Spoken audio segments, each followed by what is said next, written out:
फार महत्वाचा विषय चाललेला आहे. विषय कोणता आहे? मुनीचा. आणि उद्या येणारी बी मौनी आमुष्या. कथा बी मुनीची चाली येणारी बी रात्री 12:03 मौनी आमुष्या सुरू होत आहे आणि संध्याकाळी 3 वाजता संपत आहे. म्हणजे अहोरात्र असा हा पर्व काळ आहे. मौनी आमुष्यामध्ये मुनी होणं. उद्याच्या दिवसात प्रत्येक माणसाने मौन धारण करावा. मौन का धरण का लोक म्हणते बोलायचं नाही. बोलावा विठ्ठल, पहावा विठ्ठल, करावा विठ्ठल.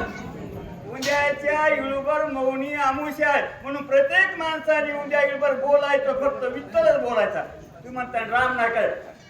जो मुखाला येईल त्या देवाचं उद्या भजन करायचं. पण उद्या दिवसाच्या आत आंघोळ करायची नाही तर उगा दुपारा उठायचं ना आंघोळ करायची. मौनी आमुष्या म्हणायची.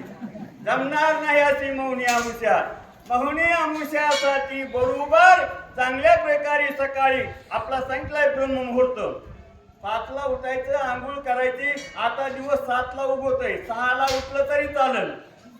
उठायचं, आंघोळ करायची आणि कसल्याच प्रकारचा कुणावरही दोष करायचा नाही. म्हणजे तो माणूस मुनी झाला, साधू झाला. म्हणून आपण योगाला म्हणतो. तसे महात्मे जे मुनी आहे आणि ते कुंभकर्णाला पहा. माणूस म्हणतो इथं तिथं फक्त देवावर श्रद्धा असावा.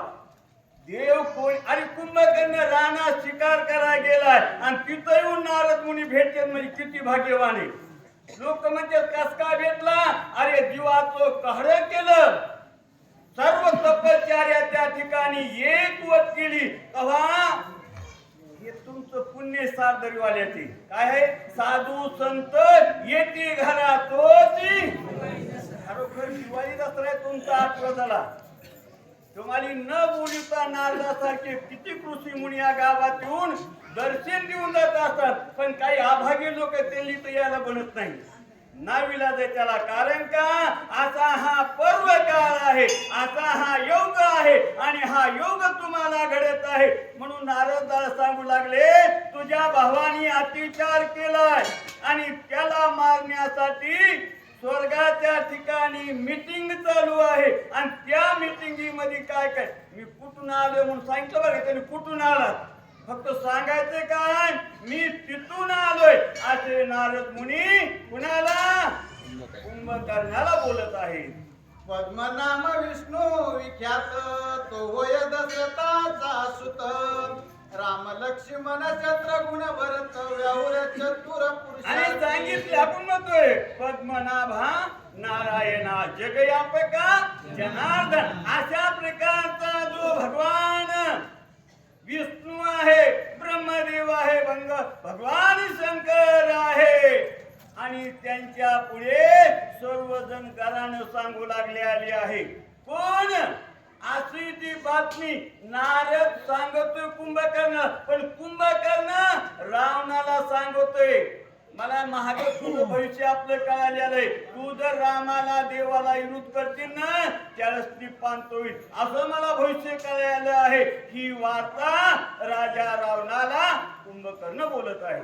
रणी गांजावया दशशिर सकळ जे का सुरवर होती दुर्धर वानर भार निशाचर मारा. सांगितलं बाबा की या अरण्याच्या ठिकाणी बोलले आहे. अरे ही राक्षस मायू आहे, अतिशय कुणावर बी अन्याय अत्याचार करू लागले आले आहे आणि मुख्य राजा रावणाच्या जीवावर करू लागलेत म्हणले.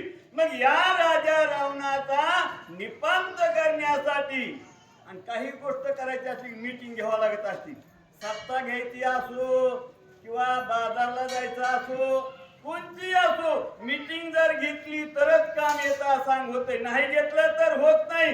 रावणाला मारायचे म्हणून देवानी स्वर्गाच्या ठिकाणी अशी मीटिंग घेतलेली आहे. वानर साय श्रीरामासी श्रीराम रक्षिता वानरासी आयसे ब्रह्मयाने देवापासी निश्चयासी नेमी. सांगितलं बाबा हे जे त्या ठिकाणी झाले. भगवान रामचंद्र हा महाविष्णूचा अवतार आहे आणि जो राम आहे तो एकही वानर मरून देणार नाही असं हे लिखित ब्रह्मदेवाने ठरवलेला आहे. मिळून या वानर भार रणी मारी निशाचर श्रीराम मारिला जस शिरस बंध पुत्र सैनिक. आणि हे राजा रावणा त्यात कपटी विचारी कुंभळ्यांत त्याचा स्वमित्र करील गात निज पुरुषार्थ. आणि सांगितलेलं आहे की असा जो इंद्रजित आहे कपस्कार स्थान करणार आहे आणि त्याला सुद्धा लक्ष्मण हा मारील अशी मितील स्वर्गाच्या ठिकाणी झालेली आहे. नर वानर मिळून करतील राक्षसांचा निसंधान आयुष्य विचार प्रधान ब्रह्मवचन आणि ते अशा प्रकारे भगवान रामचंद्र हा माणूस आहे आणि वाढलेला आहे मिळून सर्व राक्षसाचा नैनाश करते.